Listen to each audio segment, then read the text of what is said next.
Ok. Bom, então, bom dia a todos. Muito obrigado aí pela presença. Nós vamos fazer uma brevíssima apresentação aqui sobre os principais pontos que nós encontramos, né, e que nós incluímos no nosso parecer com relação ao EIA-RIMA. Eu vou compartilhar essa apresentação com o Haroldo Lima e com o Roberto Rocha, meus colegas que também estão aqui online conosco. Quero mais uma vez agradecer a participação, a presença de todos. E lembrar... Roberto, o som está falhando. Oi? Alô? Teu som deu uma falhada, agora melhorou. Melhorou? Ok. Melhorou. Então, e lembrar a todos que esse processo do acompanhamento aí do projeto de construção de um novo autódromo na cidade do Rio de Janeiro, ele vem, na verdade, se arrastando desde 2008. Nós tivemos aí alguns passos que foram dados entre 2011 e 2013, aonde, a partir da escolha da área, da indicação da área original, indicada pela Prefeitura do Rio de Janeiro, que seria a Floresta do Camboatá, um remanescente florestal de Mata Atlântica nativa de mais de 160 hectares, que foi indicado para ser a área a ser desmatada e nela construída o novo autódromo. Numa primeira intenção, a Prefeitura do Rio de Janeiro queria fazer esse empreendimento, implementar esse autódromo, sem sequer realizar os estudos de impacto ambiental e o relatório de impacto ambiental necessários, ou seja, sem sequer passar por um procedimento de licenciamento ambiental. E não foi por outra razão, a não ser por uma ação civil pública movida pelo Ministério Público do Estado do Rio de Janeiro, que então a Justiça, e chegando inclusive em última instância no Supremo Tribunal Federal, obrigou que fosse feito um processo de licenciamento, que fosse seguido o ritual do licenciamento ambiental e que fossem então elaborados os estudos de impacto ambiental e o relatório de impacto ambiental.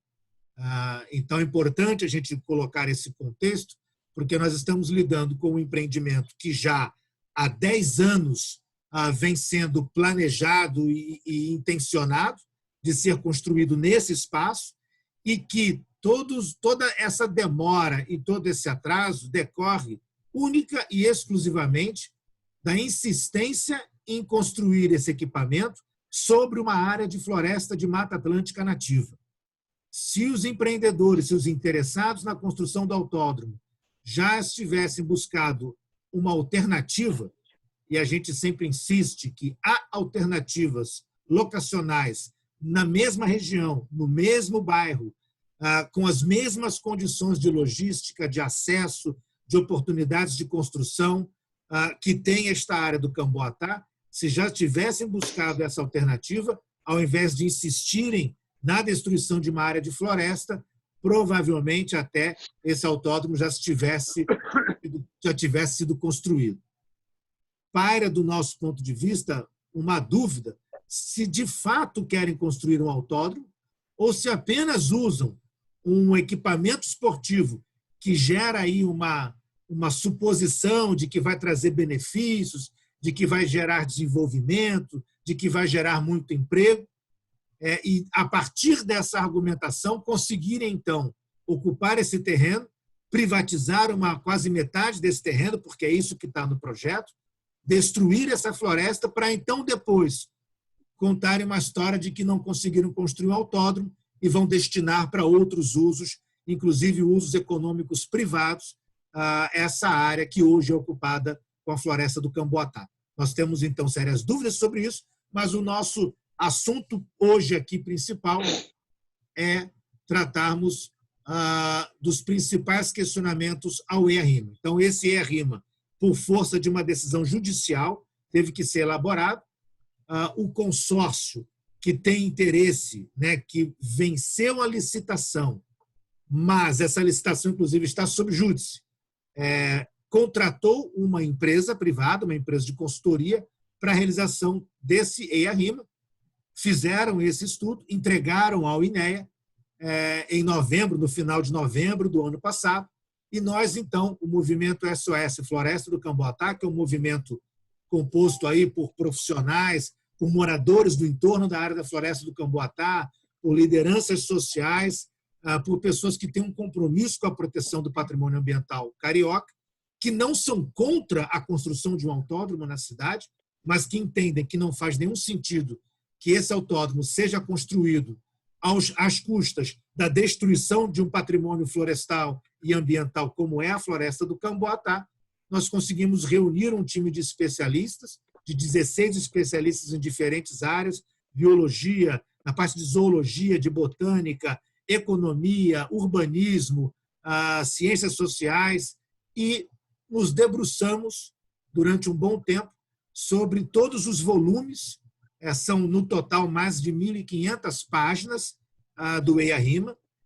Nós nos debruçamos e vamos compartilhar, então, com vocês. Preparamos um parecer, a íntegra, a síntese desse parecer já foi divulgada, a íntegra desse parecer estará disponível logo após aqui essa nossa conversa. Nós vamos, inclusive, encaminhar diretamente para os jornalistas que estão participando e vamos publicar num link para que toda a sociedade possa, então, conhecer esse nosso parecer, e a gente vai apresentar aqui de maneira bastante sucinta os principais pontos que nós encontramos nesse parecer.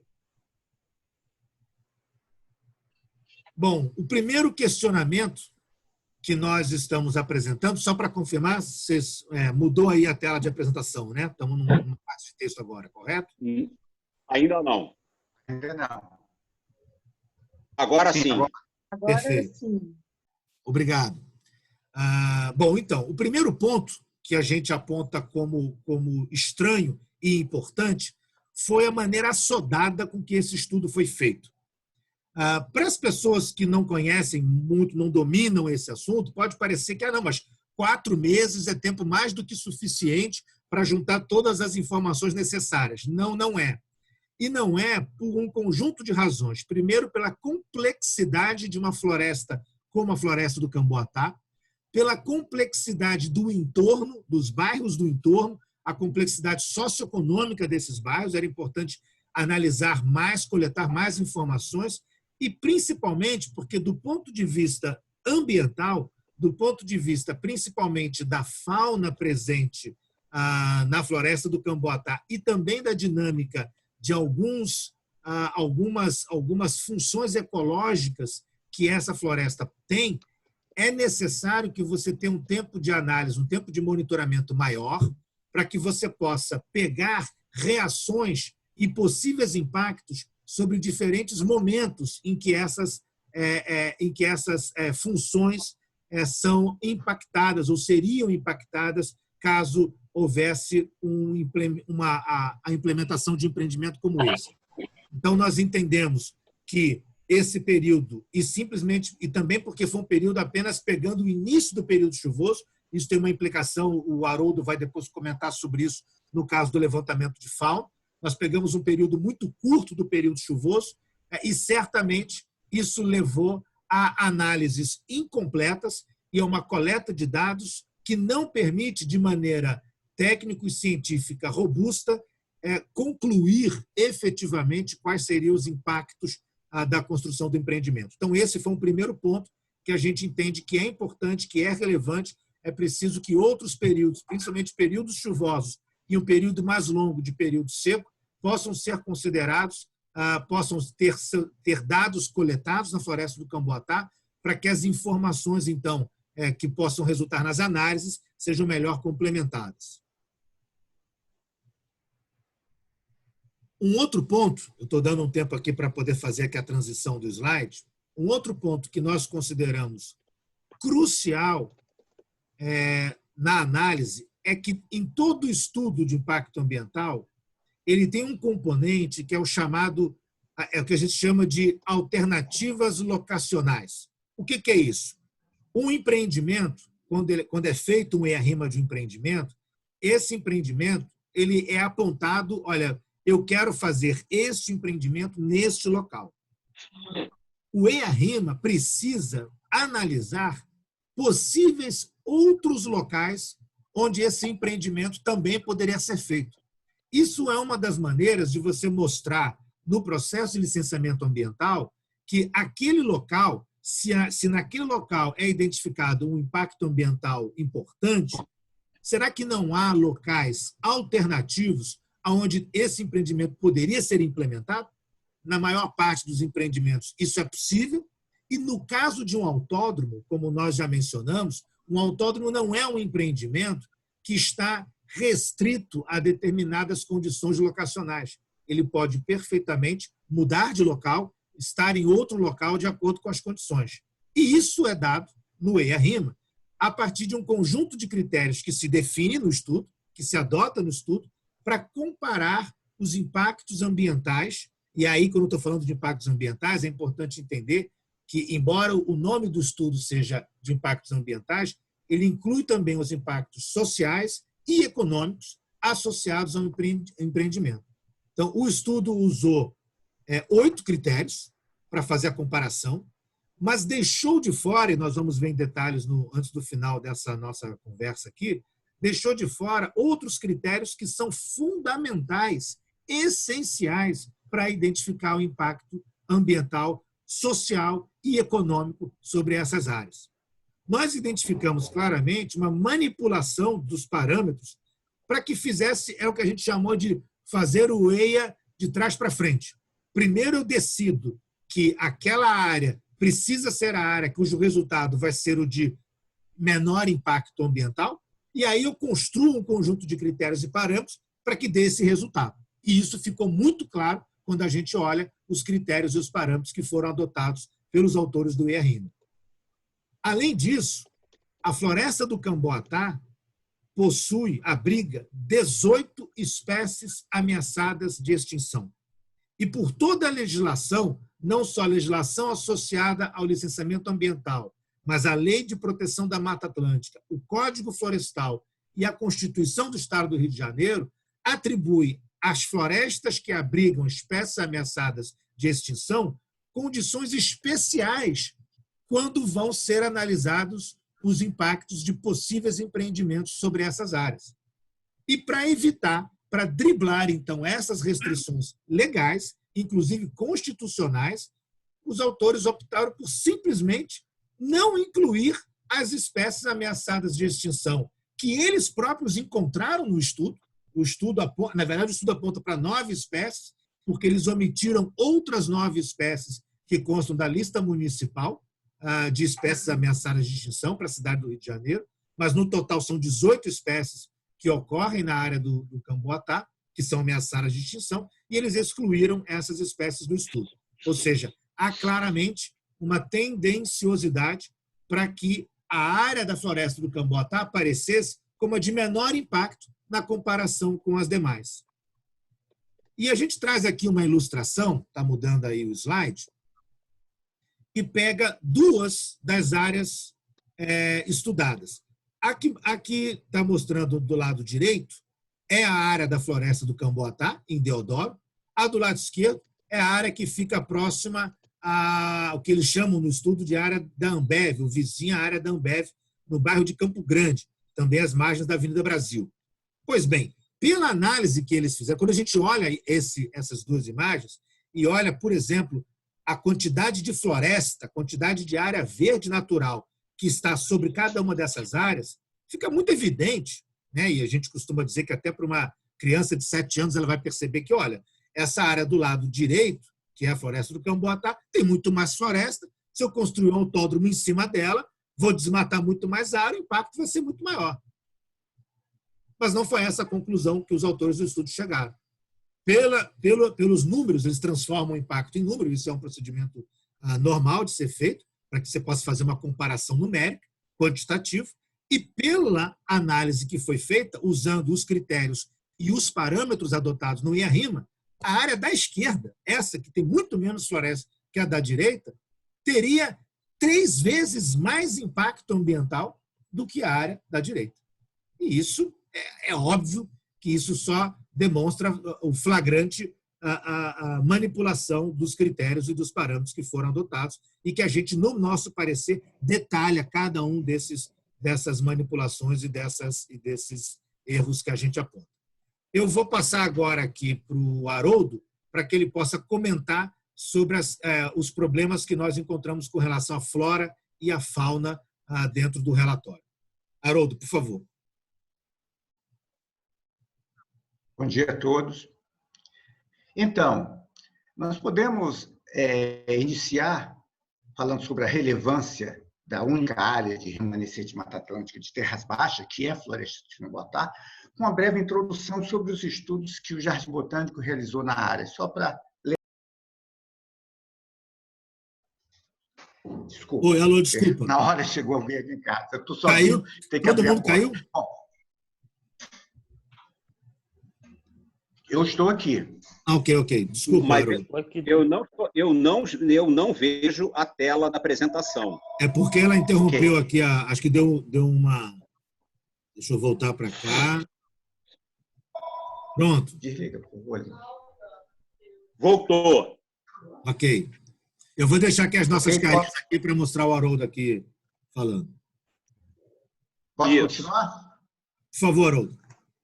Então, naquele momento, no primeiro inventário que nós fizemos no Camboatá, uma nova questão sobre a vegetação no município do estado do Rio de Janeiro se abriu.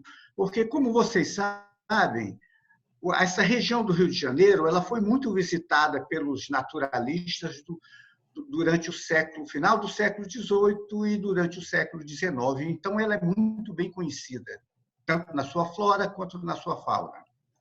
E era intrigante que várias espécies da flora, no nosso levantamento, ou elas não se sabia onde elas ocorriam mais, ou elas apareciam esporadicamente em algumas regiões na planície costeira, junto às praias, junto àquela vegetação mais baixa, junto às praias. Isso começou a ficar claro quando nós fomos realizar esse trabalho na década de 80 na Floresta do Camboatá, que é aí que nós vimos que, na realidade, a maior parte dessas espécies tinham desaparecido porque as florestas tinham desaparecido, esses trechos de terras baixas tinham desaparecido com o avanço da cidade.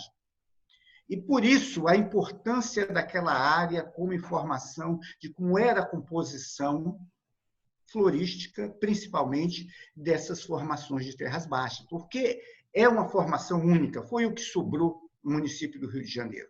E essa relevância foi completamente ignorada no EIA-RIMA. Nós realçamos isso no relatório que nós fizemos para o Ministério Público, o caráter único, insubstituível da Floresta do Camboatá, que era um fragmento em melhores condições para um trabalho futuro, tanto de melhor conhecimento dessas florestas, como também um local que poderia satisfazer a necessidade de restauração de outros trechos de terras baixas do município do Rio de Janeiro.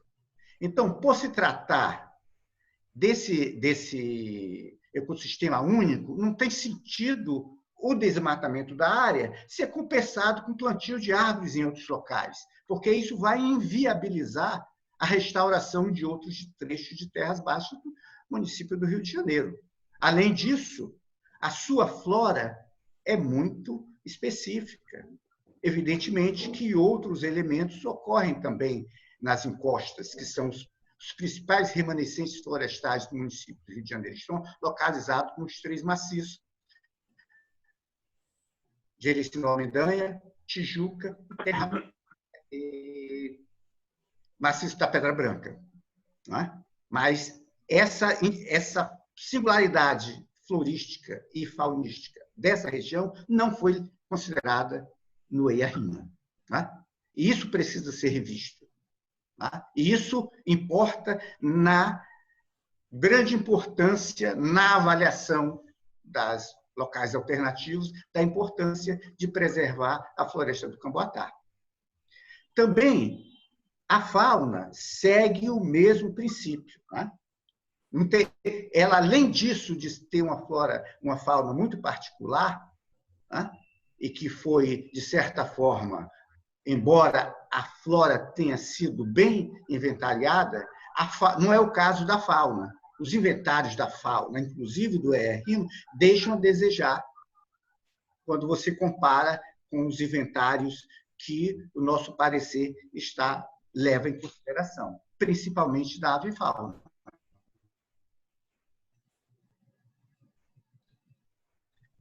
Além disso, essas espécies vão examinar a fauna, tá? Para outros ecossistemas similares, a translocação, ele vai ter o mesmo tipo de problema da flora.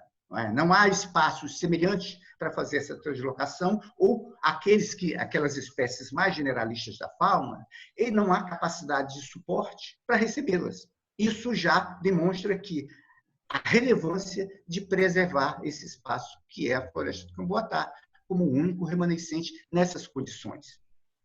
Certo? Então, o próximo slide, por favor, Beto.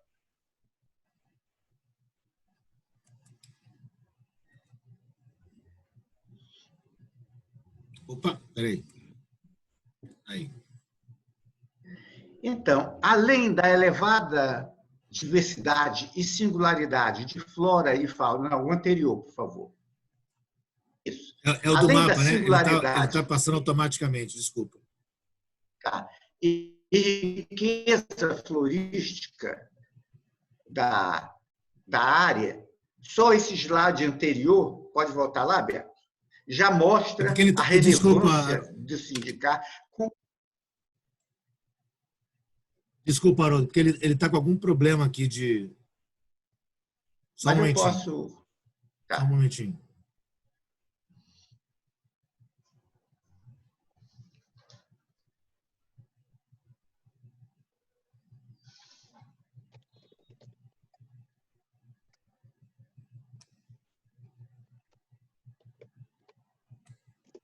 Ok.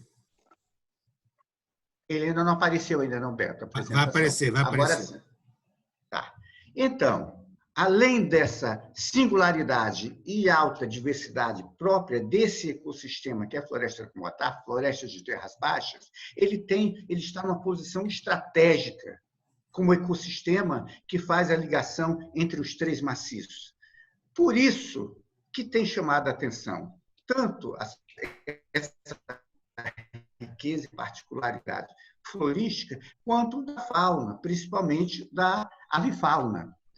Chama a atenção dos zoólogos e também da população de entorno a riqueza dessa avifauna que vai a Camboatá. Por quê? Exatamente é uma área de ligação entre os três maciços, uma área de pousio da avifauna, tá? E que permite que esses três maciços se comuniquem, principalmente em relação à avifauna. E essa avifauna, evidentemente, leva sementes, leva espágoros para dispersar e fazer a conexão entre esses fragmentos. E isso é muito importante, em termos de flora, para manter a diversidade genética nesses fragmentos, fazer a comunicação desses fragmentos. Então, só ao olhar para essa imagem do Google, você já claramente vê a importância da floresta do Camboatá como o único fragmento que faz a ligação entre esses três maciços. A supressão desse fragmento não tem sentido e você compensar isso com restauração ou plantio de árvores em outro local.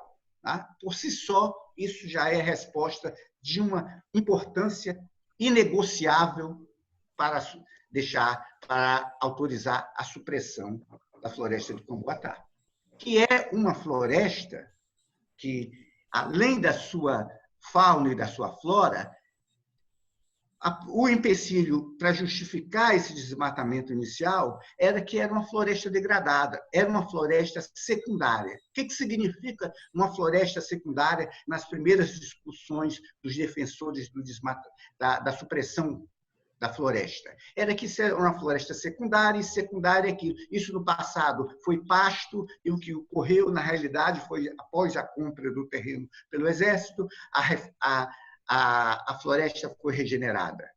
Os nossos estudos mostraram que, na realidade, não é isso. Lá existem trechos de florestas primárias, né? E que aqui a floresta nunca foi totalmente suprimida.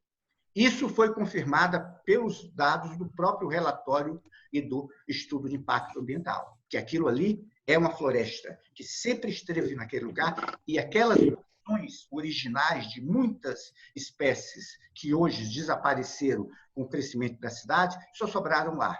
E são, especialmente as espécies ameaçadas de extinção, que estão ali, são populações únicas e que guardam certa diversidade genética e que precisa, por isso, a sua relevância e a sua importância de conservação. A próxima, por favor, Beto.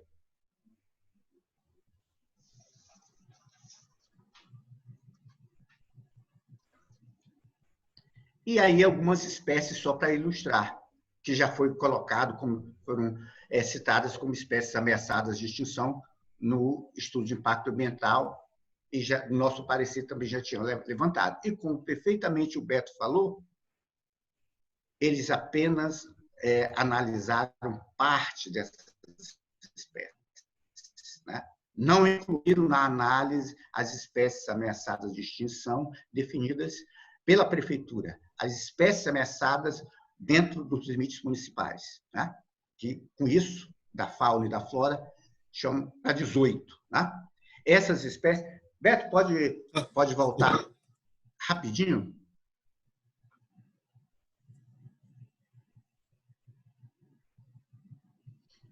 Então, entre essas espécies, chama a atenção pelo menos essas 4 aqui. Tá? A primeira, essa de flores amarela, braúna, que é muito rara e que essas populações no município do Rio de Janeiro, tá, precisam ser protegidas porque a diversidade genética nessa região é muito importante.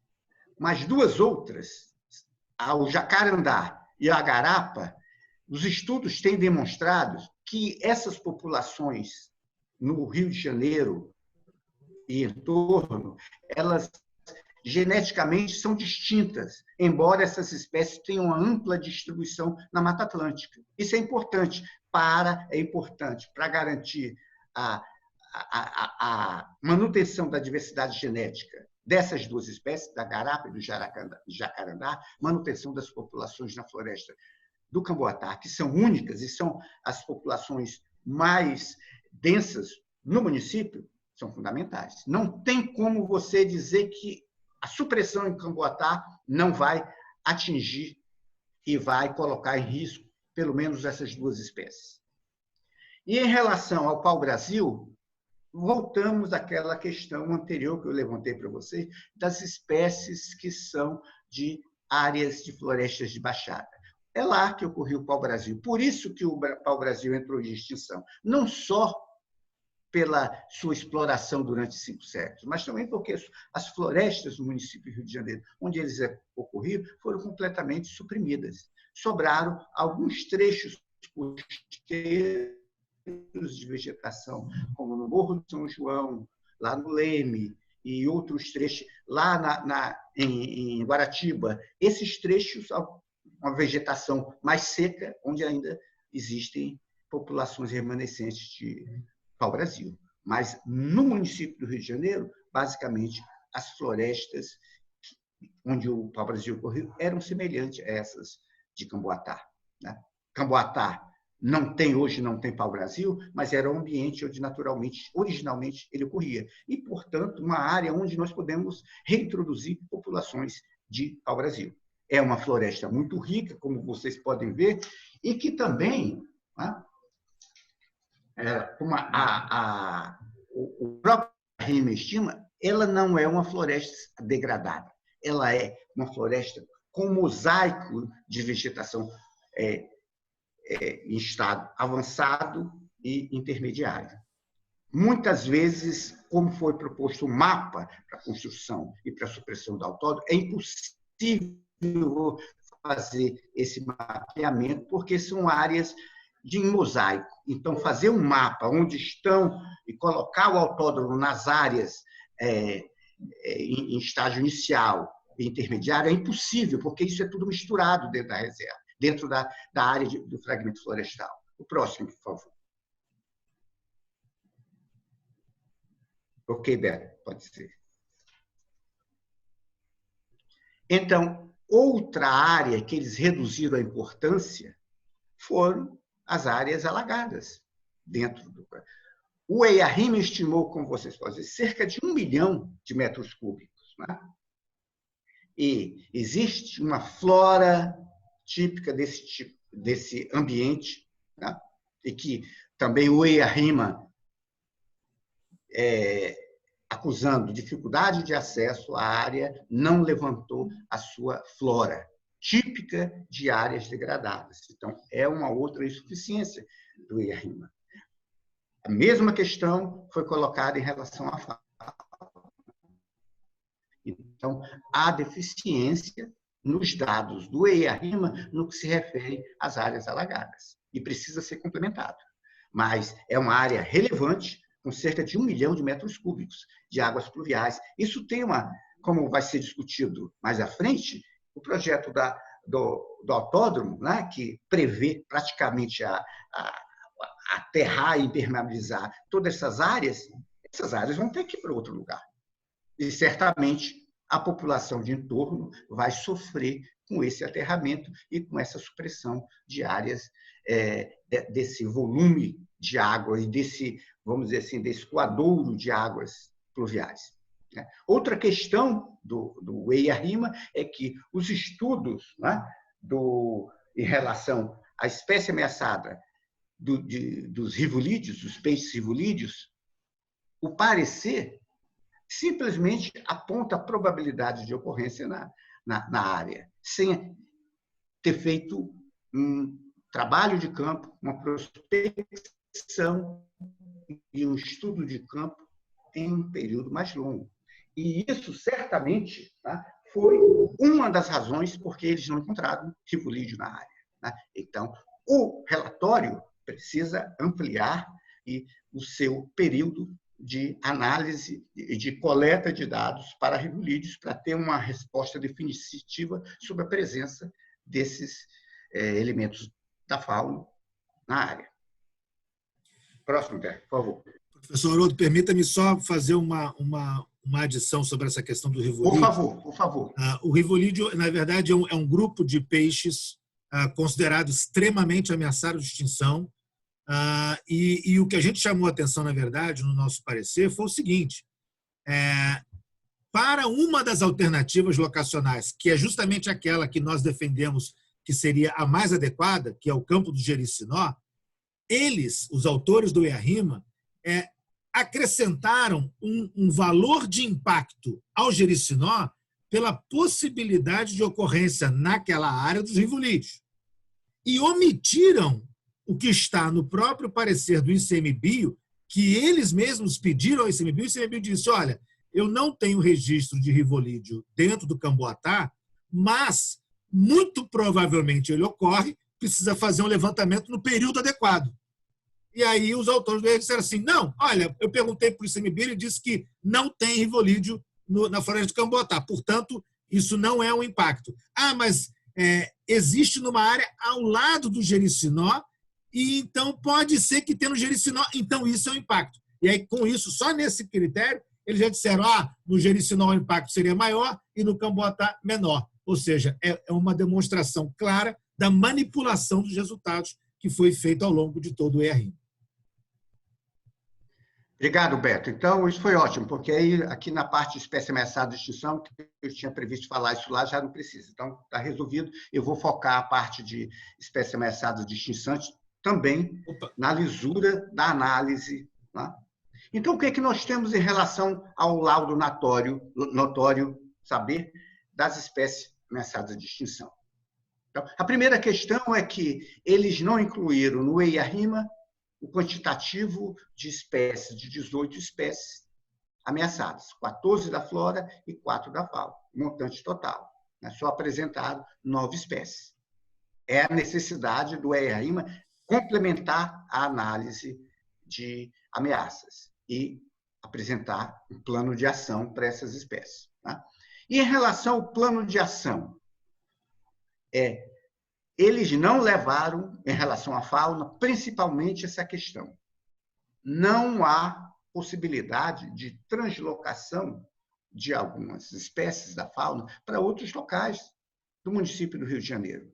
Então, isso exige que essas espécies ameaçadas sejam protegidas e preservadas na área. As populações precisam ficar na área. Isso a instrução técnica exige esse estudo de possibilidade de translocação da fauna. E isso não está lá no EIA, não está no relatório. E precisa ser complementado. Também, em relação à flora, fica claro que, além da redução do número de espécies analisadas, do reduzido número de espécies analisadas, ficou claro que, para algumas espécies, o único remanescente, como, por exemplo, o jacarandá e a agarapa, as populações existentes na floresta do Caboatá, fragmento da floresta do Caboatá, não podem ser suprimidas e ser compensadas com outro local, porque aquela população de lá, aquelas populações são fundamentais. Eu estou com um problema aqui no... Essas populações da floresta de Camboatá são fundamentais para garantir a sobrevivência dessas espécies, como exemplo do jacarandá. Não tem como, tanto em termos de garantir uma população mínima viável, em termos de número de indivíduos, do N de indivíduos, quanto da garantir a preservação da variabilidade genética. Não tem. Então, não tem como suprimir as populações de espécies ameaçadas de jacarandá e de garapa da floresta do Camboatá sem colocar essas espécies em risco.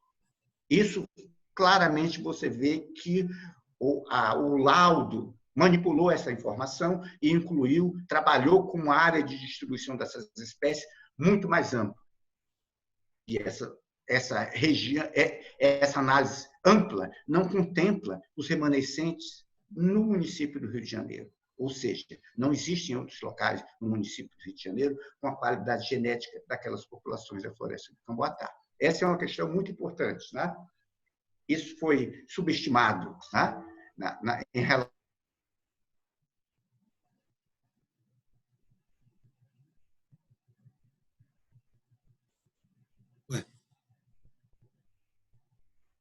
Será que o Haroldo caiu?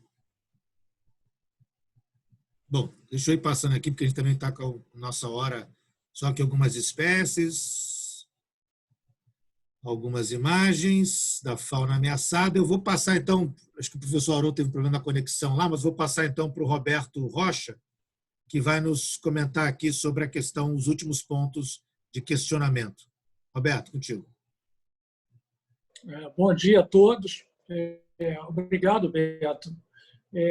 Coube a mim aqui fazer a avaliação de algumas questões relativas à parte econômica, mas é importante destacar que esse grupo, ele ao longo do tempo que leu o EIA-RIMA e observou a parte metodológica do EIA-RIMA, ficou muito claro para nós, e que isso fique muito claro para quem vai ler esse relatório, com um olhar bem isento, um olhar técnico do grupo de técnicos que avaliou, que varia entre um pouco compromisso com a verdade ou um pouco compromisso com aspectos técnicos, os mais variados, ou ambos os casos.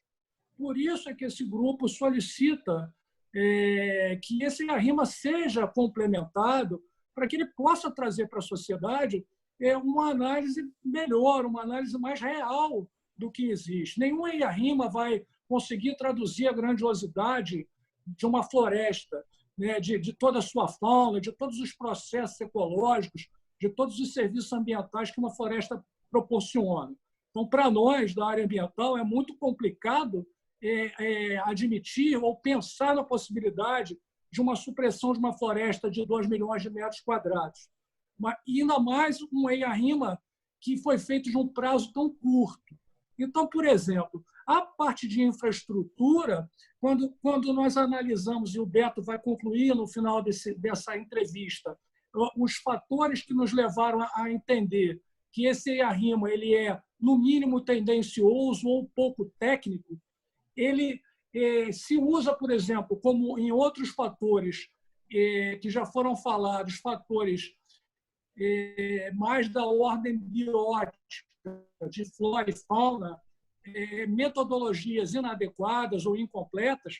No caso das linhas de transmissão de energia, que é um dos fatores analisados, os autores do EIA-RIMA colocam que em 3 alternativas locacionais, das 5 possíveis, existem linhas de transmissão de energia e dão um grande valor ao fato de que essas linhas de transmissão de energia existem e que, se pudesse ser aventada a possibilidade de se ter o autódromo nesse local, que haveria um custo da relocação, da relocalização dessas linhas de energia. Isso é verdade, mas isso é um custo, não é uma coisa difícil de se fazer. A Light, as concessionárias de energia fazem isso eventualmente, mas a grande questão é que a Floresta do Camboatá, por um documento obtido pelos próprios autores do EIA-RIMA, possui em seu interior adutoras da SEDAI. São adutoras de abastecimento de água, adutoras de água potável.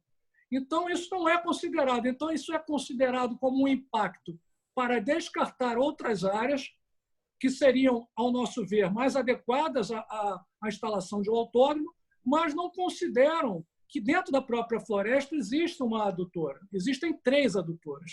E que essas adutoras deverão ser, conforme a SEDAI colocou, desviadas. Isso tem um custo. Você tem que fazer um projeto, aprovar esse projeto na SEDAI, tem que ser um projeto que não faça curvas de 90 graus, um projeto que não dê perda de carga nessas adutoras. Você não vai chegar simplesmente na entrada da floresta e fazer um desvio de 90 graus, porque isso vai dar uma perda de carga enorme na rede. Você tem que fazer um desvio que muitas vezes pode ter que passar na casa de alguém, que pode ter que passar num imóvel. E isso vai fazer até com que haja necessidade de desapropriar alguns imóveis. Então, isso aí comprova que, metodologicamente, não foram considerados aspectos importantes em termos econômicos. Não que consideremos a parte biótica de flora e fauna, a parte climática que afeta as pessoas é a mais importante. Mas também tem um aspecto econômico que tem que ser pesado na metodologia do EIA-RIMA. Não que seja o primordial, mas ele tem que ser pesado. E esse aspecto pesou para o lado de inviabilizar as alternativas, mas não pesou no caso da Floresta do Camboatá. Então, isso é uma coisa que não é boa. Outra questão seria a questão da aquisição dos imóveis. Os empreendedores, os responsáveis pela EIA-RIMA, consideraram que o custo que foi dado para a passagem do imóvel da União para o município, que ainda nem se concretizou, já seria um valor dado como perdido. Então, esse valor, na ordem de 100 milhões de reais, ele não foi considerado na tabela de impacto. Isso é errado, você tem que considerar. Tanto que, se considerar isso, o impacto fica muito maior. Temos também a questão de que avaliaram o valor dos imóveis das alternativas locacionais como sendo valor idêntico ao valor da Floresta do Camboatá, da ordem de 100 milhões. E ignoraram, de maneira equivocada, pouco técnica, que existem normas da ABNT, uma norma específica para calcular o valor de bens. Todos sabemos disso. Existem cálculos de valores imobiliários e existe uma norma que faz com que esse cálculo você tenha um valor diferente de um imóvel de um bairro, um imóvel de um bairro para outro, de um prédio com o primeiro andar é diferente do 8º andar, uma área maior é diferente da outra área menor, se for numa pedreira é diferente, se for perto da praia é mais valorizado. Quer dizer, existe, todos nós sabemos, valores diferentes, maneiras de calcular. Eles pegaram e calcularam o mesmo valor para isso. Então, isso demonstra que metodologicamente, o EIA-RIMA é fraco nesse aspecto e também outros que nós levamos, fazendo com que, olha, se tem o mesmo valor, tanto faz, a gente vai gastar o mesmo. Mas pode ser que outras alternativas locacionais sejam mais baratas, sejam muito mais baratas. Outra questão seria de que eles indicam custos específicos para a Floresta do Camboatá sobre a descontaminação. Todos nós sabemos, a imprensa cansou de veicular, que a Floresta do Camboatá tem no seu subsolo uma série de artefatos de explosivos que ainda se encontram lá, provenientes da explosão de um paiol antigo que havia no local. Os próprios estudos do EIA-RIMA indicam que essas varreduras foram varreduras feitas a pouca profundidade e foram feitas, por exemplo, em áreas alagadas, elas não foram feitas. Em áreas alagadas permanentemente ou esporadicamente, ou eventualmente, elas não foram feitas. O que significa que esses custos aí que foram estimados podem ser muito maiores. O cuidado para a descontaminação tem que ser muito maior. Provavelmente até contratando empresas que trabalham fora do país, que têm expertise, não é uma expertise nossa, que eu saiba, trabalhar com artefatos enterrados. Vejamos que hoje em dia, é claro, com a devida proporção, bombas da Segunda Guerra Mundial, claro que muito maiores em tamanho, em massa, em peso, são encontradas eventualmente em cidades da Europa, como Londres, enterradas a uma certa profundidade quando vão fazer obras de algum prédio novo e encontram bombas enterradas. Então, esse custo é um custo muito importante. Os custos de terraplanagem, o custo da medida compensatória, por exemplo, a medida compensatória feita de acordo com as normas existentes da Prefeitura do Rio daria um cálculo absurdo de medida compensatória. Quer dizer, o que é medida compensatória? Muito embora pensar em medida compensatória para a Floresta do Camboatá seja uma verdadeira loucura, mas por amor à análise do EIA-RIMA, a gente vai falar de medida compensatória. Mas como o Haroldo falou, e todos os técnicos da área ambiental desse grupo analisaram, não há dinheiro, valor monetário para a Floresta do Camboatá. Não há possibilidade de se repor uma floresta simplesmente plantando outras árvores, outras mudas em outro local e dizendo que essas árvores vão crescer daqui a 50 anos e vão se tornar uma floresta. Há uma impossibilidade muito grande. Os senhores vejam como é que os reflorestamentos do Rio de Janeiro são difíceis. O replantio da arborização urbana no Rio de Janeiro é muito difícil. Então, replantar uma floresta igual ao Camboatá e garantir a presença de insetos, de fauna, de todos os processos hidrológicos que ela proporciona, de todos os processos climáticos, isso é completamente impensável, é um absurdo, é uma barbaridade ambiental. Mas, se fosse calculado esse valor, seria um valor astronômico, que nenhum empresário pagaria, porque seria, de acordo com a metodologia da prefeitura, seriam valores acima de 50, 60, 100 milhões de reais para você tentar fazer algo que compensasse à luz da legislação municipal, à luz de resoluções da Secretaria de Meio Ambiente que trabalham com compensação ambiental. Até porque nunca nós não pensamos em haver compensação para uma floresta inteira. Você faz compensação para um grupo de árvores num terreno, de um pequeno grupo de 80, 100, 90, 200 árvores num terreno, e não para 200 mil árvores. Não há compensação, não há valor monetário que pague, nem valor ambiental. Então, isso é um equívoco grande. Então, dessa parte de custos, tudo isso pesa bastante na nossa... Vou colocar aqui o óculos, Beto, obrigado. É só para a gente poder... A gente já está estourando o horário aí, para a gente poder...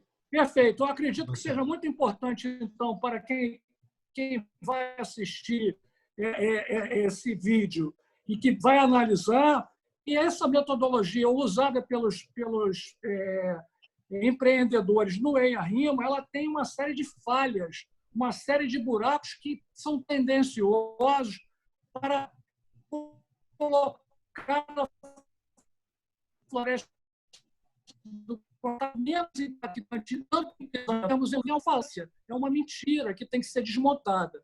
É isso que eu queria falar. Muito obrigado. Vamos lá, gente, só para eu fechar aqui rapidamente. Esse é o painel da matriz de análise que foi feita pelo EIA-RIMA. São os 8 critérios de impactos que eles utilizaram e os valores para cada uma das 5 alternativas locacionais. E lá embaixo, eles concluíram, então, como vocês podem ver, a floresta do Camboatá, segundo os autores, por esses critérios e esses parâmetros, ela foi a que teve menor impacto. Então, vocês reparem que a floresta do Camboatá ela só computou para alteração na flora e para perda de hábitat de espécies da fauna, mas não necessariamente considerando espécies da fauna ameaçadas. Todos os outros critérios que eles escolheram, ela, segundo os parâmetros que eles usaram, não haveria qualquer impacto sobre a floresta do Camboatá para esses outros critérios. E aí, para a gente fechar aqui a nossa apresentação, nós não apenas apontamos e criticamos falhas no EIA, como propusemos no nosso parecer qual é a revisão que precisa ser feita. Nós oferecemos, inclusive, 3 alternativas de revisão, especificamente na matriz de comparação entre as alternativas locacionais, porque esse é o coração do EIA-RIMA. A primeira opção seria mantendo aqueles mesmos 8 critérios que eles usaram, porém, tirando as manipulações nos parâmetros que foram adotadas. A segunda, mantendo os mesmos critérios, sem mexer nos parâmetros, porém acrescentando novos critérios que nós consideramos essenciais. E a opção terceira, que a gente considera como a tecnicamente mais robusta e mais adequada, aonde a gente mantém os critérios usados, porém corrige as distorções e manipulações e acrescenta critérios que são fundamentais e que eu vou rapidamente mostrar. Eu não vou gastar aqui por causa do adiantado da hora. Aqui, depois eu vou passar essa apresentação para todos vocês, mas aqui é o resultado que a gente teria somente mantendo os mesmos 8 critérios e tirando as manipulações e distorções, de cara, o resultado está falhando, cuidado. De cara, o resultado seria invertido. Ou seja, a área do Jericinó é que ficaria como a de menor impacto e a área do Camboatá como a de maior impacto, sem mexer nos critérios, sem acrescentar novos critérios, apenas retirando a manipulação. Se eu fosse aqui para o caso, esses são os 4 critérios que a gente propõe que sejam incluídos. A intervenção em hábitat de espécies ameaçadas, ou seja, eu trago para a matriz as espécies ameaçadas, os impactos sobre os serviços ecossistêmicos, principalmente controle de microclima e o controle das águas das chuvas, por conta das áreas alagadas que o professor Haroldo nos mostrou, e estes custos, tanto específicos de preparação de terreno quanto de compensação ambiental, que são únicos e exclusivos para o Camboatá e que não incidem nas outras áreas. Então, esse seria o resultado, só com a opção 2, e para ir direto para a nossa conclusão aqui, na opção 3, vocês reparem como é que se inverte, ou seja, mantendo a mesma matriz, mantendo as mesmas 5 alternativas, porém, tirando as distorções, tirando as manipulações e acrescentando critérios que são fundamentais, o resultado da alternativa, da análise alternativa, já diz o seguinte: olha, é o Jericinó a área mais adequada para construir, porque é a área que pode, perfeitamente, usando as mesmas condições logísticas, as mesmas condições de terreno, receber o empreendimento com impactos ambientais, sociais e econômicos muito menores do que aqueles que se dariam na floresta do Camboatá.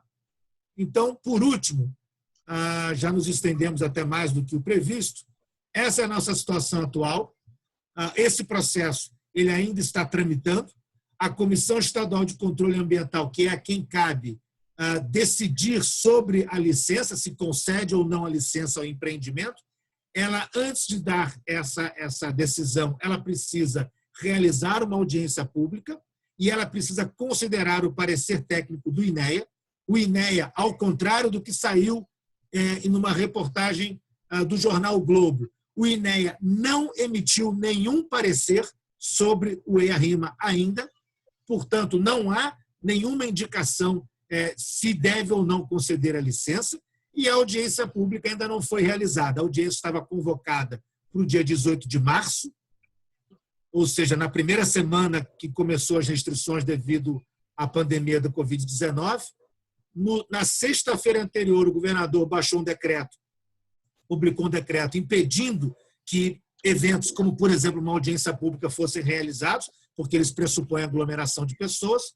No sábado, ou seja, no sábado anterior a essa data original da audiência, o INEA cancelou a audiência, porém, na segunda-feira, estranhamente, retomaram a convocação, mesmo durante as restrições, para, depois de uma intervenção do Ministério Público Estadual, novamente cancelaram. E agora vem insistindo com uma novidade, fizeram uma alteração na legislação e querem realizar uma audiência pública virtual.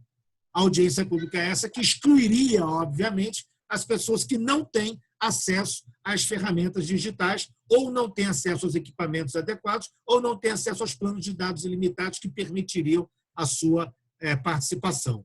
O Ministério Público já encaminhou uma recomendação contra a realização dessa audiência pública virtual para o caso específico do licenciamento do autódromo. Ela até pode ser feita para outros casos, mas para esse caso específico não caberia, porque não seria justificável, não há urgência, não há emergência nesse assunto.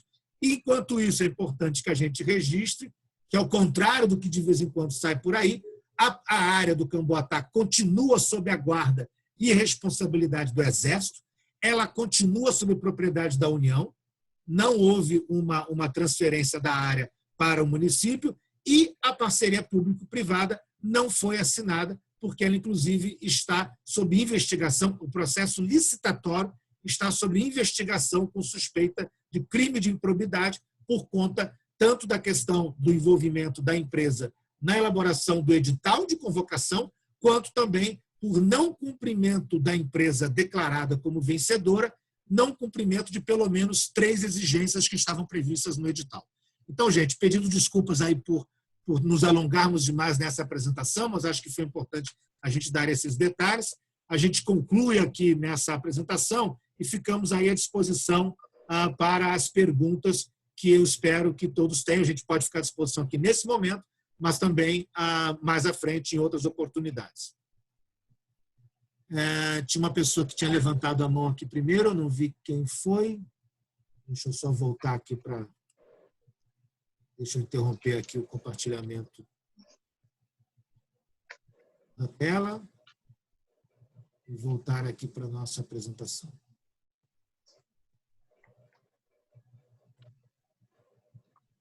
Isso. Pois não, pode... Me desculpe, sou Marina. Eu estou indo para agora e eu estou acompanhando um pouco do que vocês falaram lá no final e reconheço que vocês têm razão, porque muita gente, as pessoas do entorno, às vezes tem até como é que se diz? Tem até esse recurso que não sabe usar, assim como eu. Eu estou tentando acompanhar, como estou indo agora para Caxias, foi um momento que eu pude entrar para poder, mas eu não consegui falar com algumas pessoas que não são favoráveis à construção do autódromo em cima da floresta de Camboatá, porque eles sabem do prejuízo que vão ter. O Panorama 1 agora ficou praticamente enterrado no esgoto lá da estação de tratamento de esgoto, né? Lá na Constantino, na estação. Então, eles não querem, muitas pessoas não querem, mas eles não têm acesso direto a essas informações que eu estou vendo e que vocês, os técnicos cientistas, estão nos dando. Eu estou tentando, mas como nós estamos com toda essa dificuldade de pegar e estar falando com as pessoas, estar conversando. Eu agora chamei a Djanira, mas infelizmente nem ela eu consegui acessar. Eu agradeço a todos pelo empenho, por todas as informações técnicas e científicas que os senhores estão nos dando em relação a isso. E o máximo que eu vou fazer é, quando terminar, pegar e passar o YouTube para todo mundo, tá bom? Muito obrigado, obrigada. Marina. Obrigada. Gente, vamos só para saber se algum dos colegas jornalistas presentes teriam perguntas ou dúvidas com relação ao parecer. Oi, Beto. Eu tenho. Aqui, Por favor, Evelyn. Evelyn. Eu queria saber, assim, primeiro, antes de tudo, estou realmente muito impressionada com o estudo, com a análise de vocês. É muito maior do que aquilo que a gente imaginava, até dentro do primeiro parecer que a gente leu. Mas eu queria saber qual é o encaminhamento disso agora? Assim, o que vocês pretendem levar isso ao Ministério Público, esse estudo que vocês apresentaram para a gente? Como é que vai funcionar agora? Obrigado pela pergunta, Evelyn. Nós compartilhamos o nosso parecer desde o primeiro momento com a equipe do Grupo Especializado em Meio Ambiente do Ministério Público do Estado do Rio de Janeiro. Eles, inclusive, o próprio Ministério Público, o próprio GAEMA, produziu um parecer próprio, acrescentando, inclusive, outros aspectos que eles encontraram de falhas e de problemas no EIA-RIMA.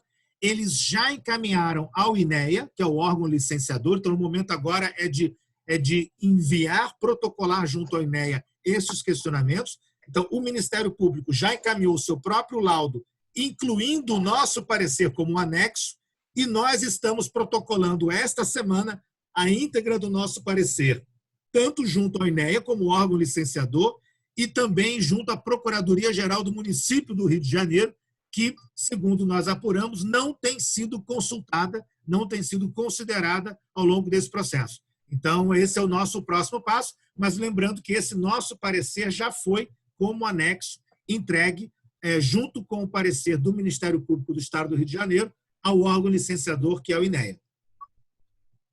Perfeito, Beto. E uma segunda questão, se eu puder fazer. Por favor. Vocês entraram em contato com essa empresa Terra Viva, talvez? Terra Nova? Sobre Terra Nova, desculpa. Sobre de alguma forma, sobre esse impacto? Vocês tiveram alguma conversa com eles ou não é digamos assim, apropriado nesse momento? Até o momento, não. Como todos os estudos do EIA-RIMA, eles são publicados, eles são públicos, eles estão disponíveis na página do INEA, tanto todos os cadernos quanto todos os anexos, a nossa análise foi baseada naquilo que está documentado, naquilo que está nos estudos. Alguns de nós até tivemos contatos pessoais com alguns dos profissionais envolvidos nesses estudos, principalmente os técnicos que assinaram laudos de notório saber. Mas esses contatos foram contatos apenas para confirmar alguma impressão que a gente tinha com relação a alguma informação, mas elas não mudaram em nada com relação àquilo que já estava escrito, que já estava publicado nos cadernos e nos anexos que estão disponíveis no site do INEA. Pode ser que em algum momento a gente, se formos chamados a conversar, porque nós estamos fazendo propostas de revisão, se formos chamados a detalhar de que maneira entendemos que essa revisão deve ser feita, estamos à disposição tanto do órgão licenciador, quanto já estivemos do Ministério Público, quanto da própria empresa, para que a gente possa esclarecer ou dar mais detalhes de como entendemos que esse EIA-RIMA precisa ser revisado, especialmente no que se refere às análises das informações, a coletas de informações em outros períodos e a comparação, a matriz de comparação entre as alternativas locacionais. Perfeito. Beto? Sim. Oi. Posso só colocar um ponto aí sobre isso? Nós fizemos, Beto, só para lembrar, assim que o EIA-RIMA saiu, nós participamos de uma reunião junto com o pessoal da Terra Nova, lá no Comitê de Bacias Hidrográficas, onde nós colocamos já algumas dessas questões. Nós ainda estávamos preparando o nosso parecer, mas algumas questões sobre essas alternativas locacionais, os critérios não estavam adequados, e sobre questões das espécies ameaçadas de extinção, já foram colocados naquele primeiro momento para a Terra Nova, a equipe da Terra Nova. Perfeito. Mais alguma Posso pergunta? fazer uma pergunta? Por favor, Carlos. Bom, parabéns aí pelo trabalho de vocês, né? É um trabalho voluntário, né? E acredito que salvar uma floresta também é essencial. Esse é meu ponto de vista. Eu queria saber a questão das 3 adutoras que o Roberto falou. Elas abastecem a população ali, né, local ali. Como que seria essa obra? Como que ficaria essa população durante uma obra que, pelo estudo ali, eles falam que vão precisar de 2 anos, né, de 24 meses? Como que deve ser feito isso? Assim, mais sobre isso mesmo. Não sei se o Roberto gostaria de complementar, mas uma informação inicial, Carlos, é que, bom, nós não temos detalhes sobre quais são os bairros atendidos por essas adutoras. Não necessariamente seriam os bairros do entorno, a gente não sabe essa informação. A gente tem os números dessas adutoras, porque isso está no documento que a própria SEDAI anexou ao processo, mas nós não sabemos essa informação. O que nos chamou a atenção, e foi esse o ponto que a gente apresentou, foram 2 aspectos que nos chamaram a atenção. O primeiro deles é que essa infraestrutura, a SEDAI é quem diz que essas adutoras passam por essa área e diz que para que haja a obra, a implementação do autódromo, seria necessário que essas adutoras fossem remanejadas. E no mesmo documento a SEDAI diz: esse remanejamento terá que ser feito às custas do empreendedor, porque não é uma obra que a SEDAI está decidindo fazer, e sim por conta de um empreendimento. Então, os 2 aspectos nos chamaram a atenção. O primeiro, o EIA considerou a linha de transmissão como um impacto, ou seja, afetar a linha de transmissão seria um impacto para descartar áreas, mas a adutora não seria impacto para descartar o Camboatá. E, por outro lado, ao saber que no Camboatá tem, e saber que se tiver que fazer ali, se fosse fazer ali, teria que fazer o remanejamento, o custo desse remanejamento não está incluído no projeto executivo do autódromo.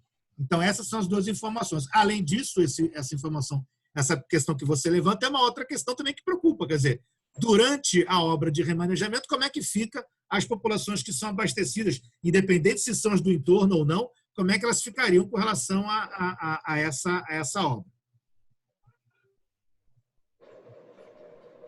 Beto, posso complementar um pouquinho? Por favor.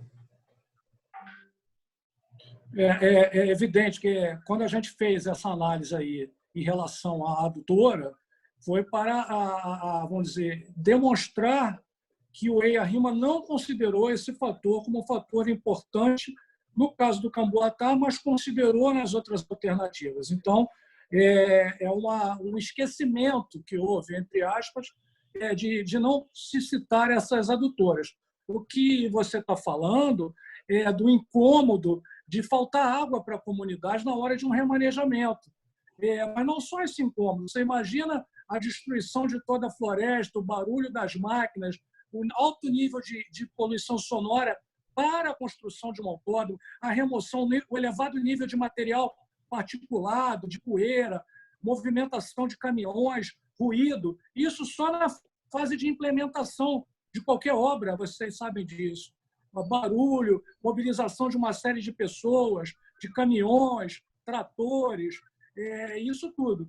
E depois a própria operação do autódromo, que nós nem entramos nesse mérito ainda. O que nós discutimos nesse documento são falhas metodológicas do EIA-RIMA, mas ainda nem discutimos os impactos propriamente ditos da vizinhança. Isso é um outro equívoco do autódromo, da equipe que elaborou, em relação a mensurar e dar ciência para os moradores dos elevados índices de ruído, de material particulado que são emitidos, dos problemas climáticos, da remoção de uma floresta inteira. Vocês sabem, ao adentrar um parque, vocês sentem a temperatura menor, se vocês entram numa floresta, vocês sentem a amenização climática que uma floresta proporciona. Imaginem o problema climático que vai se causar para a população do entorno de Deodoro, de Guadalupe, de Ricardo de Albuquerque, de toda aquela região, ao suprimir 200 mil árvores, o impacto climático. Então, que você se preocupou com o impacto de faltar água, mas vai faltar água, vai faltar clima, vai faltar frescor, vai faltar vegetação, vai faltar o aspecto estético, uma série de coisas que vão afetar muito a população da zona norte da cidade. Mas é justo a sua preocupação com a água. Mas esse é um dos problemas, não o único. Perfeito. Obrigado, Roberto. Mais alguma pergunta? Oi. Primeiro, Pode Pedro. ir. Renata, por favor. Não, eu queria saber o seguinte, se já tem a data da audiência pública marcada e se vocês vão judicializar se essa audiência for confirmada. Não tem data isso. ainda. Oi, pode falar, Renata. É isso, eu gostaria de saber se você tem alguma informação ainda que de bastidor, se essa audiência pública já está marcada e se esse último rito acontecer aí para a construção desse novo autódromo em plena floresta do Camboatá, se vocês vão judicializar essa audiência ou todo o processo para além dessas medidas aí do Ministério Público. Ok. Não, a audiência ainda não está marcada. Quem convoca a audiência é a SECA. E pela alteração na legislação que foi aprovada na sexta-feira da semana passada, inclusive essa alteração ainda não foi publicada no Diário Oficial, então a informação que nós temos é que eles estão aguardando a publicação no Diário Oficial para então o governador, o secretário de Meio Ambiente, o secretário do Ambiente e Sustentabilidade pedir oficiar a SECA para que a SECA então convoque a audiência. E aí sim será marcada uma data com essa audiência. Isso é o que nós estamos esperando. Com relação à judicialização, nós sabemos, como eu citei, o Ministério Público do Estado do Rio de Janeiro já oficiou o INEA, recomendando que o INEA não convoque a audiência pública virtual para o caso do autódromo. E nós já temos, aí, enquanto movimento, já temos uma petição pronta. Caso o INEA convoque essa audiência, nós entraremos com uma petição para que ela não seja realizada, considerando, principalmente, que não existem as condições previstas, inclusive, na própria modificação que foi feita, que pressupõe empreendimentos que tenham urgência, que tenham emergência, que precisam ser andados mesmo durante a crise da Covid-19, que não é o caso do autódromo.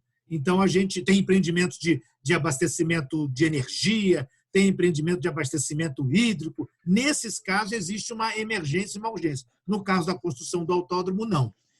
Só para fechar, o processo como um todo, esse vai ser só mais um aspecto judicializado caso o INEA insista em convocar uma audiência pública virtual. Vai ser só mais um aspecto, porque ele já está judicializado na questão do resultado e do andamento da condução da licitação para a parceria público-privada e, como a gente mencionou, o próprio EARIMA resultado, só foi feito porque houve uma judicialização desse processo. Então, acho que se eu respondi bem, André, pode falar. Só um complemento nesse tema judicialização. Certamente o Ministério Público vai entrar na Justiça caso eles insistam em fazer essa audiência de modo apenas virtual durante a pandemia do coronavírus. Não há a menor dúvida com relação a isso. Com relação ao processo todo da parceria público-privada, fazer um complemento àquilo que você disse, que existem 2 procedimentos em curso, em 2 promotorias distintas do Ministério Público Estadual. Uma por improbidade administrativa e um procedimento criminal, tendo em vista os fortíssimos indícios, digamos assim, de favorecimento da empresa Rio Motors, nesse caso todo, que o prefeito tão obsessivamente vem defendendo. E, por fim, também no tema judicialização, é importante lembrar que o Ministério Público considera a possibilidade de responsabilização dos técnicos que assinaram esse EARIMA por conta da flagrante manipulação de dados, por conta do flagrante direcionamento para favorecer, para escolher, como vocês explicaram de forma tão clara, tão cristalina, a área da floresta do Camboatá para ser destruída para a implantação do autódromo, em desfavor de outras áreas que são muito mais degradadas e que, portanto, poderiam receber esse empreendimento com um dano ambiental mínimo. E nós também consideramos a possibilidade de representar, junto aos respectivos conselhos profissionais, dos técnicos que assinaram esse relatório, porque quando eles se formaram, fizeram um juramento e, ao assinar um documento tão flagrantemente manipulado, entendem muitas pessoas que eles violaram esse juramento. Então, é importante que o caso, tudo que é ruim, a gente pode extrair alguma coisa boa, que o caso da floresta do Camboatá sirva com uma punição exemplar para essas pessoas que agiram dessa forma, para que a gente não tenha repetição de outras florestas do Camboatá no futuro, ou seja, técnicos que vendem os seus serviços para um contratante e desconsideram tudo aquilo que aprenderam na faculdade para favorecer a opinião e o desejo do seu contratante, e não a realidade dos fatos, como vocês mostraram aí. Perfeito, obrigado. Obrigada. Beto. Só um instantinho, Haroldo. Acho que o Pedro Henrique tinha uma pergunta. Tudo bem. Tinha. Vocês falaram da impossibilidade da improbabilidade de remanejar uma floresta inteira de um lugar para outro, né? Claro. Mas, assim, ainda que... E também os valores que isso acarretaria. Mas, se isso fosse feito, existe uma outra região de terra baixa na cidade do Rio de Janeiro, com capacidade espacial, geográfica, hídrica, para receber uma floresta como a do Camboatá? Haroldo, bola contigo.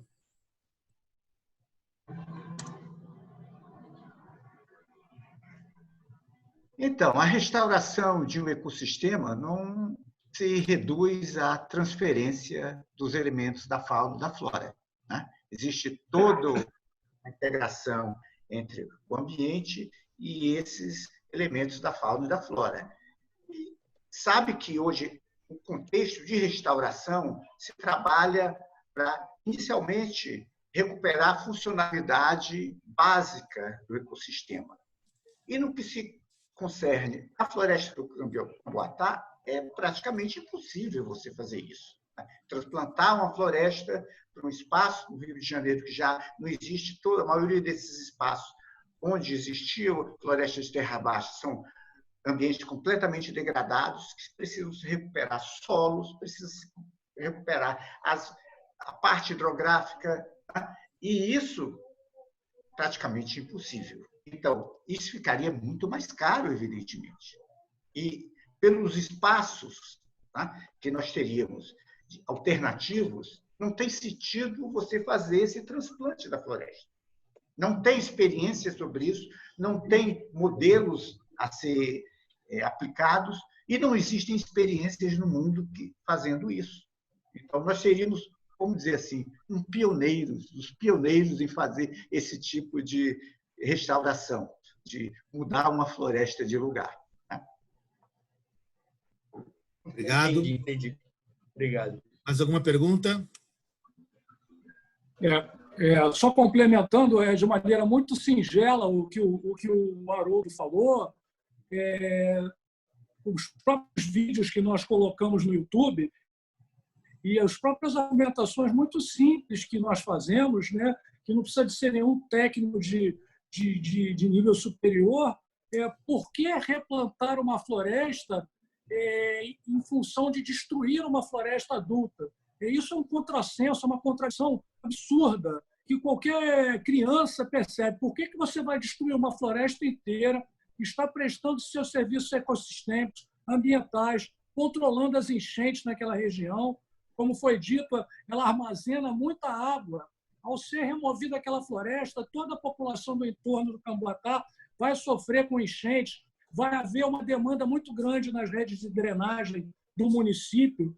Quer dizer, para que você vai cortar uma floresta de birra, de pirraça, apenas por um projeto que pode ser deslocado para 2 quilômetros, 3 quilômetros adiante? Então, que fique muito bem claro que o movimento SOS Floresta do Camboatá ele não é contra o autódromo como instrumento de criação de emprego e renda, desenvolvimento do automobilismo e no Brasil, de todas as formas de esporte, mas apenas que se desloque para outro local. Então, não há que se falar em compensação, em fazer uma outra floresta, porque a floresta já existe, ela já está lá, os animais estão lá, a fauna está lá, as flores estão lá, os processos ecológicos estão acontecendo. Então, não teria nenhum sentido, nenhuma lógica de se remover uma floresta inteira sobre o pretexto de falar: não, eu vou remover, mas vou plantar outra floresta, que só vai ficar daqui a 80 anos, se ficar. Então, isso é completamente um paradoxo, que não tem lógica nenhuma. Então, é muito importante que vocês da imprensa entendam: não há possibilidade de se fazer isso. Como o Haroldo disse, não há técnica, e o valor seria muito maior. Então, é muito mais lógico, muito mais sensato que se faça em Jericinó. É isso, não há nenhuma necessidade de ter uma inteligência superior para concluir isso. É uma obviedade assim, claríssima. Muito obrigado. Então, Roberto, em síntese, o que nós teríamos nessa questão de a possibilidade de transferir? Haroldo, só antes de você complementar, só para a gente ver, porque a gente está como está muito adiantado no horário, ver se tem alguma outra pergunta específica para a gente poder prestigiar aí os colegas jornalistas.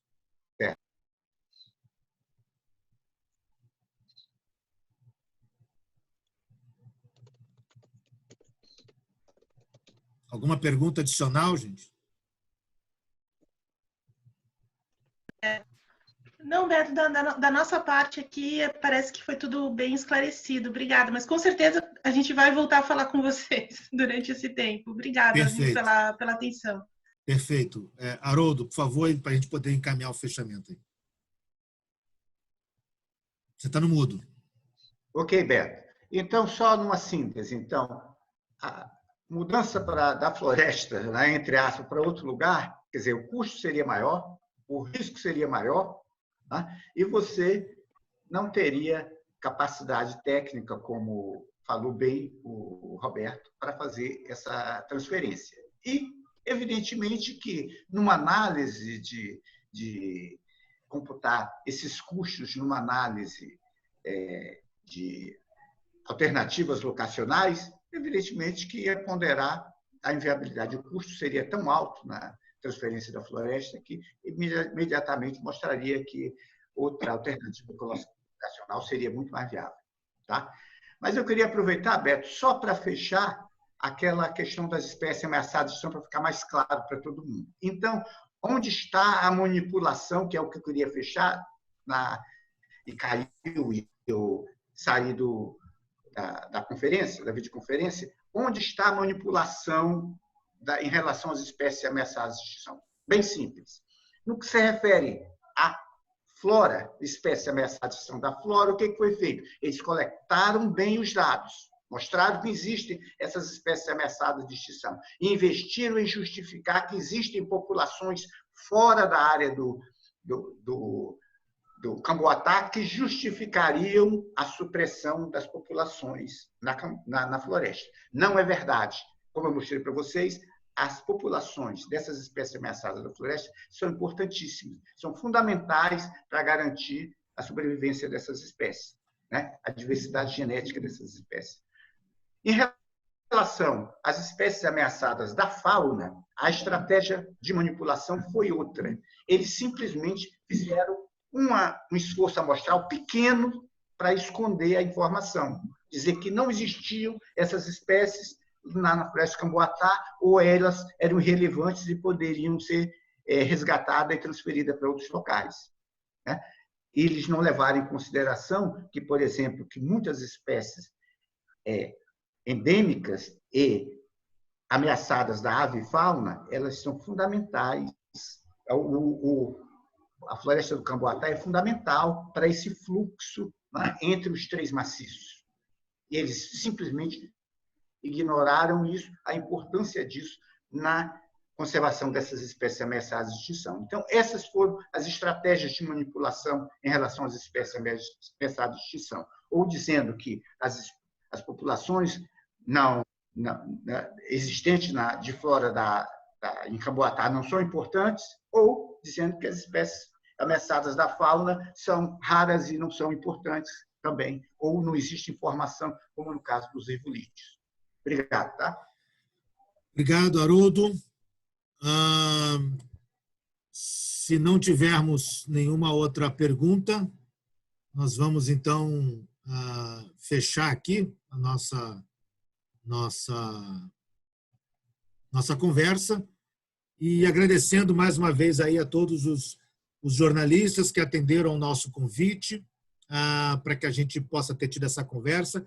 Como eu mencionei antes, nós vamos disponibilizar a íntegra do parecer, a gente já tinha disponibilizado uma síntese anteriormente, vamos disponibilizar já agora de tarde a íntegra desse parecer e vocês têm nossos contatos, qualquer dúvida, qualquer informação que queiram acrescentar, o que queiram esclarecer, fiquem à vontade para nos procurar, para nos contactar, e aí ou eu, ou qualquer uma das pessoas que fazem parte do grupo e que participaram da elaboração do parecer, vão poder dar os devidos esclarecimentos. Então, se ninguém mais quiser se manifestar, eu vou agradecer a todos, desejando aí uma excelente tarde, um excelente resto de semana e que a gente possa continuar aí nos cuidando uns aos outros em casa, mantendo aí as regras e as recomendações de distanciamento social tão importantes para a gente conseguir enfrentar aí a pandemia. Obrigada. Obrigada a vocês pelo trabalho de vocês. Ok, gente. Muito obrigado, então. Uma boa tarde a todos e vamos tocando. Boa tarde. Boa tarde, obrigada. Tchau, tchau.